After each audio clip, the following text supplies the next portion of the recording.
What's up, YouTube? Welcome back to yet another episode of The House Show. This is James Law speaking here, and in today's episode, right, I'll be sharing with you what I have learned on this car park.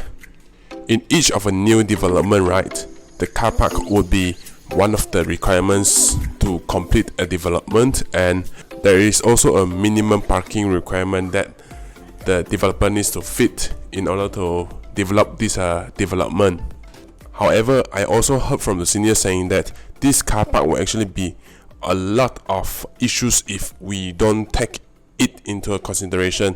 For example, we just don't care how does the car park is being designed, then how are we parking our cars, where is our cars located, and how far it is away from our unit, all those stuff. And yes, this is what we will be discussing later lah. In this episode, right, I'll be sharing with you the pros and cons of an underground car park design. In most of the case here in Kuching, there's not much of an underground car park, but more to like above ground level of car park.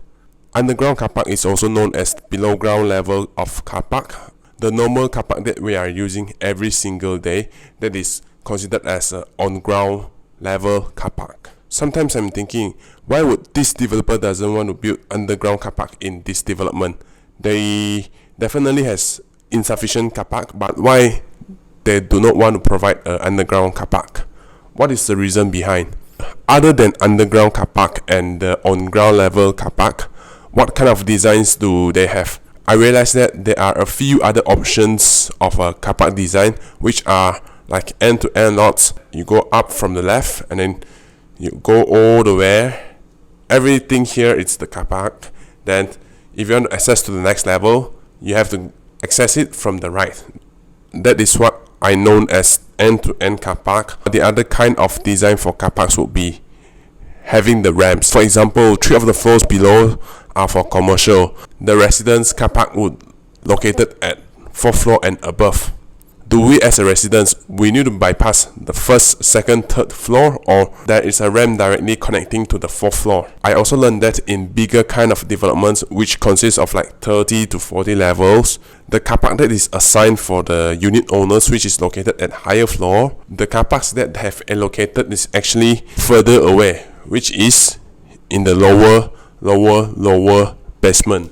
Meaning to say, if there is 5 of basement car park, and your unit is located at 30th floor, most likely your car park will actually be located at the 5th low ground 5th floor. After sharing with you different kinds of car park design, what is the pros and cons of a underground car park?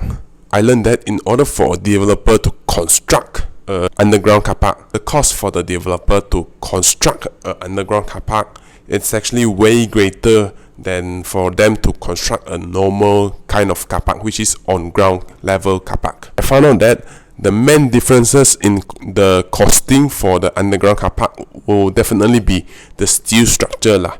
The developer will definitely need a tougher steel structure in order to support the entire building from the lower ground, right? If developer they do not construct this underground car park, right, so the costing for the steel structure is much lesser, and it's more profitable for them to build a on ground level of a car park lah. The next disadvantage for this underground car park will definitely be the maintenance.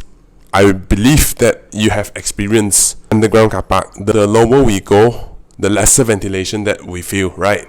Not only in terms of air ventilation, even light ventilation, there is also insufficient most of the time, since the ventilation is weak.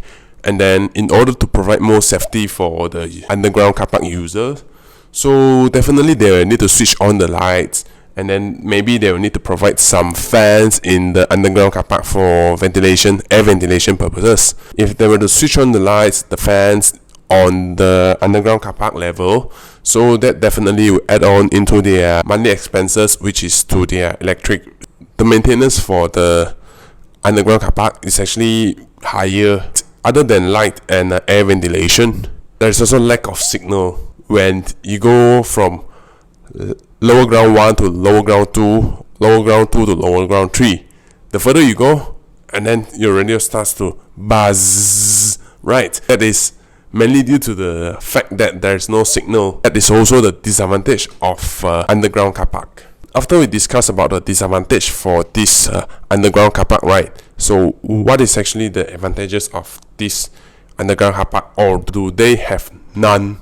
The first would definitely be there's no water splashing during the rain. Because if it's on ground level car park, right, even if shades is provided, sometimes if you want to access from your car to your units, most of the time you still get splashed during the rain, although it's shaded. But you know, sometimes the rains get very heavy, then unfortunately we will get splashed. If it is an underground car park, right, this wouldn't be an issue at all because we are all blocked, it's all shaded. However, this might also have a risk that the underground car park is flooded due to the rain. The next advantage for this underground car park will definitely be your car would remain cool for the entire day if the car is not tinted lah. Most of the time, if you park outside during a sunny day, it feels very, very hot, right?